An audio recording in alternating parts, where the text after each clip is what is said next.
कुछ दिन पहले की बात है। अमित और मनाली नासिक में रहने आए थे। अमित की ट्रांसफर हुई थी और अब 5 साल के लिए उन्हें यहीं गुजर बसर करना था। इसीलिए अमित ने नासिक में ही थोड़े अंदर भीड़ भाड़ से दूर एक मकान किराए पे लिया था। घर काफी पुराना था लेकिन प्यारा था। अमित उसकी पत्नी मनाली और 7 साल की बेटी किया के साथ वहां रहने आया था। मनाली, कैसा लगा घर? घर?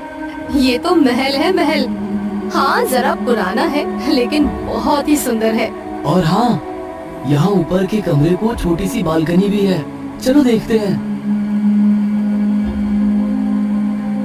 बालकनी देखकर मनाली बहुत खुश हो जाती है।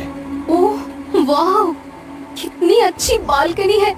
मैं तो यहाँ फूलों के कुछ पौधे भी लगा सकती हूँ, है ना? बिल्कुल। और किया के लिए यहाँ एक झूला भी लगा देंगे। हाँ, बहुत खुश हो जाएगी किया। नासिक का मौसम बहुत बढ़िया था, इसलिए अमित अपने परिवार के साथ इस नए अनजान शहर में जल्दी सेटल हो गया। अब उनका रूटीन सेट हो गया था। अमित सुबह 9 बजे ऑफिस के लिए निकलता। मनाली उसे टिफिन दिया करती थी। उसके बाद किया को स्कूल के लिए रेडी करवाना, मार्केट जाना, घर की सफाई, किया को स्कूल से लाना। इस प्रकार धीरे धीरे सब सेटल हो गया। मम्मा, अब हम यहीं पे रहेंगे ना? हाँ बेटा, मैं पापा से कह दूंगी कि अब ये घर हमारी प्यारी गुड़िया के लिए खरीद ही लो। ये मुझे यहीं रहना है, कहीं नहीं जाना। हाँ, तो बप्पा से प्रार्थना करो। छोटे बच्चों की प्रार्थना बप्पा जल्दी सुनते हैं। इस प्रकार हंसी खुशी दिन गुजर रहे थे। लेकिन एक दिन जब मनाली दरवाजे पे आए सब्जी वाले से सब्जी ले रही थी। दीदी, क्या आप यहाँ इस शहर में नए हैं? हाँ भैया, क्यों? आपने कैसे पहचाना? मनाली की बात सुन के सब्जी वाला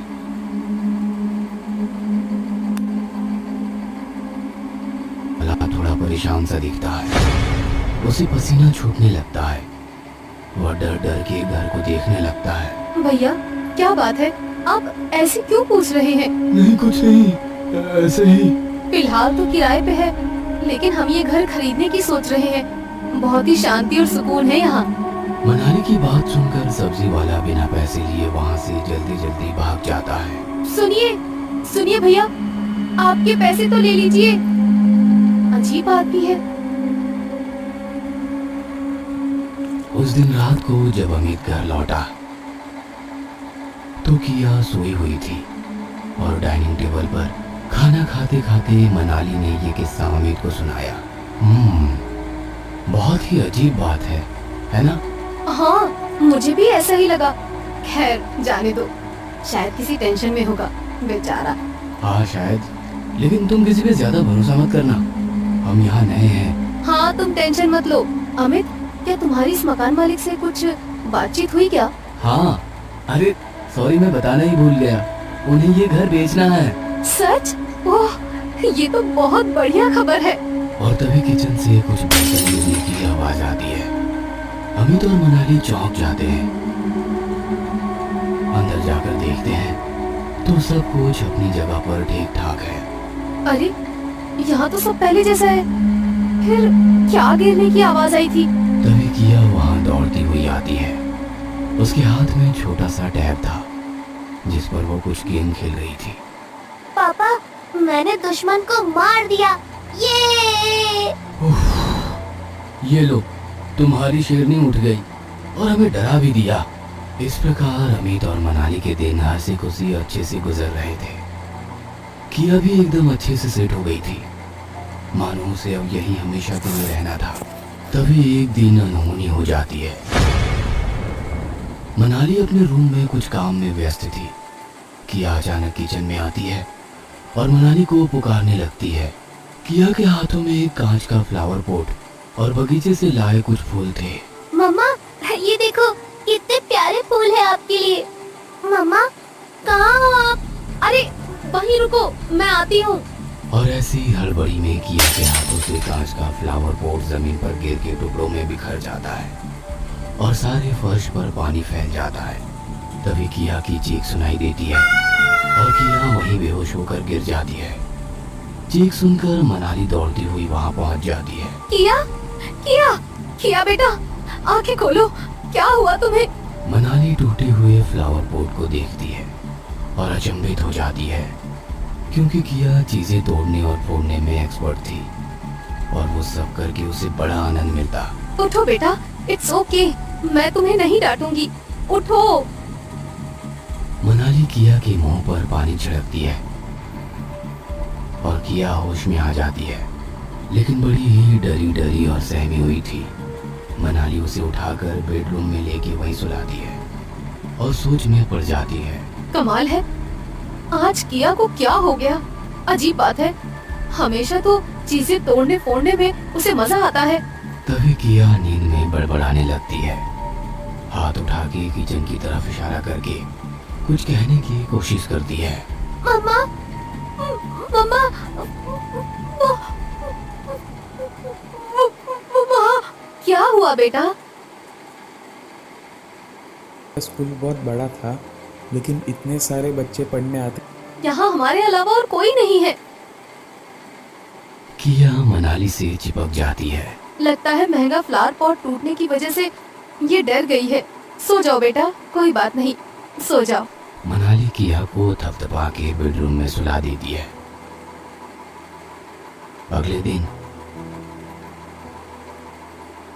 मनाली रोज की तरह अमित को टिफिन देती है और अमित ऑफिस चला जाता है नहीं, मैं नहीं आऊंगी वहाँ। और किया रोने लगती है। मनाली अचरज में पड़ जाती है। वो किया के बदन को छूती है और परेशान हो जाती है। ओहो किया, तुम्हें तो तेज बुखार है, मुझे डॉक्टर को बुलाना होगा। थोड़ी ही देर में डॉक्टर घर आते हैं और किया को चेक करते हैं। देखिए, इन्फेक्शन तो है। मुझे लगता है बच्ची किसी बात से डर गई है, शायद कुछ डरावना सपना देखा होगा। शायद डॉक्टर ठीक कहते हैं, कोई डरावना सपना ही देखा होगा। लेकिन अगले दिन यही किस्सा दोहराता है। किया फिर से किचन में आने से मना करती है। मनाली किया के लिए दवाई लेने किचन में आई और सोच में पड़ गई। समझ नहीं आ रहा है, इतना अजीब सा बर्ताव क्यों कर रही है किया? अमित से बात करनी होगी। तभी मनाली के हाथ से दवाई की शीशी नीचे फर्श पर गिर जाती है और कांच के टुकड़े बिखर जाते हैं। सारी दवाई फर्श पर फैल जाती है। उफ, ये क्या हो गया? सारी मेडिसिन वेस्ट हो गई। दूसरी बोतल लानी होगी। चलो पहले ये फर्श साफ कर देती हूँ। मनाली कपड़े का टुकड़ा लेके फर्श साफ करने के लिए झुकती है और उसकी आंखें फटी की फटी रह जाती है। किचन के फर्श पर एक अजीब सा चेहरा दिखाई देता है, हाथ हिलाता हुआ जैसे मदद मांग रहा हो। मनाली को पसीने छूटने लगते हैं, वो सन्न रह जाती है और अमित को पुकारते हुए वहां से निकलती है। सीधा किया के रूम में आकर दरवाजा बंद कर देती है। अमित, अमित, अमित! मनाली किया को बाहों में लेती है। वो बहुत डरी हुई थी और अमित को फोन लगाती है।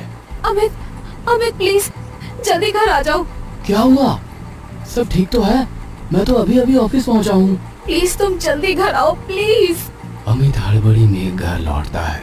अरे अरे, क्या हुआ? तुम लोग इतने डरे हुए क्यों हो? अमित, अभी के अभी यहाँ से निकलो, हम यहाँ 1 मिनट भी नहीं रुकेंगे। हाँ हाँ, तुम शांत हो जाओ और ठीक से बताओ क्या हुआ है। मनाली अमित को सारा किस्सा सुना देती है, लेकिन अमित को विश्वास नहीं होता। वो अकेले किचन में जाता है, वहां फर्श पर पानी फेंकता है और कुछ ही पलों में उसकी आंखें फटी की फटी रह जाती है। वही धुंधला सा चेहरा हाथ हिलाते नजर आता है। अमित डर के वहां से भाग आता है। मनाली, तुम ठीक कह रही थी, लगता है ये घर शापित है, इसीलिए बहुत सस्ते रेंट में मिला है और मालिक इतने सस्ते में बेचने के लिए भी तैयार है। फिर चलो अभी यहाँ से निकल जाते हैं। शायद किया भी इसी वजह से डरी हुई है। अमित कुछ सोच में पड़ जाता है। क्या हुआ अमित, क्या सोच रहे हो? मैं सोच रहा था कि ऐसे जल्दबाजी में घर छोड़ने से पहले अगर हम किसी पंडित या तांत्रिक को बुलाए तो शायद कुछ हल निकल जाए और इतना जल्दी दूसरा मकान भी नहीं मिलेगा हमें। हाँ, तुम ठीक कह रहे हो। पता नहीं मुझे ऐसा क्यों लग रहा है कि वो चेहरा हमसे कुछ मदद मांगना चाहता है। हाँ, मुझे भी कुछ ऐसा ही लगा। रुको, मैं दीनानाथ शास्त्री को बुला लेता हूँ, वो भी नासिक में ही शिफ्ट हुआ है। अमित फोन करके दीनानाथ शास्त्री को बुलाता है।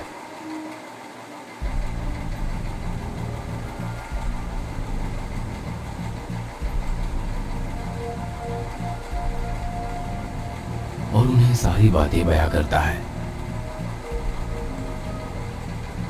डरने की कोई बात नहीं है अमित, सारी आत्माएं बुरी नहीं होती, क्योंकि ऐसा होता तो आज की बेटी तुम्हारे सामने नहीं होती।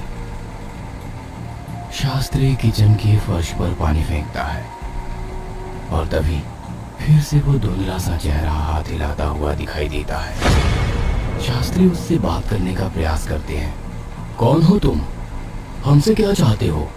मुझे मुक्ति चाहिए। मैं यहाँ का पुराना नौकर हूँ। काम करते वक्त उबलता हुआ पानी मेरे शरीर पर गिर गया और मैं पूरी तरह जल गया और मेरी मौत हो गई। लेकिन मेरे मालिक मुझे यहाँ छोड़ गए। 40 साल हो गए, यहाँ कोई नहीं लौटा। ठीक है, हम तुम्हें मुक्ति देंगे, लेकिन वादा करो तुम यहाँ से हमेशा के लिए निकल जाओगे। हाँ, मैं यहाँ से निकल जाऊंगा। शास्त्री कुछ मंत्र पठन करते हैं, पवित्र जल छिड़कते हैं, चेहरा गायब हो जाता है। धन्यवाद शास्त्री जी।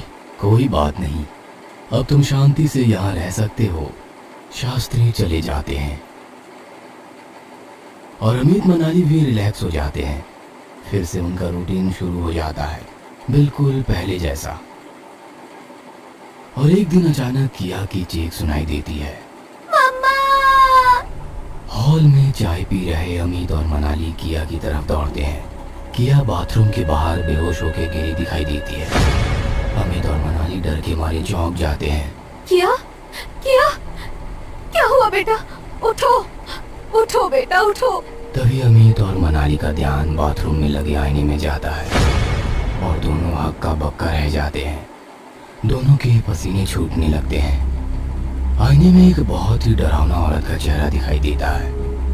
अमित हिम्मत जुटा के उससे बात करने लगता है। कौन हो तुम?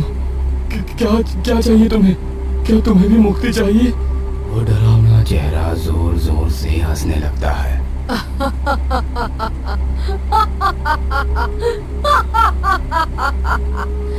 नहीं, वो तो तुमने कुछ दिन पहले ही दे दी थी। तो अब क्या चाहिए? और हमने तो एक आदमी को मुक्ति दी थी। हाँ, लेकिन आत्मा तो रूप बदल सकती है ना। इसका मतलब तुम वही आदमी हो। लेकिन अब तुम्हें क्या चाहिए? शरीर, क्योंकि मुझे मुक्ति पसंद नहीं आई। मुझे फिर से जीना है, इसीलिए शरीर चाहिए। शरीर? माफ कीजिए, हम आपकी कोई मदद नहीं कर सकते। डरावना लेडीज चेहरा हंसने लगता है। अमित और मनाली डर जाते हैं। वो मदद तो तुमने कर भी दी और मैं बहुत खुश हूँ। अमित और मनाली अचरज से एक दूसरे को देखते हैं। उन्हें पसीने छूटने लगते हैं। तभी वो लेडीज चेहरा हंसने लगता है और बोलता है।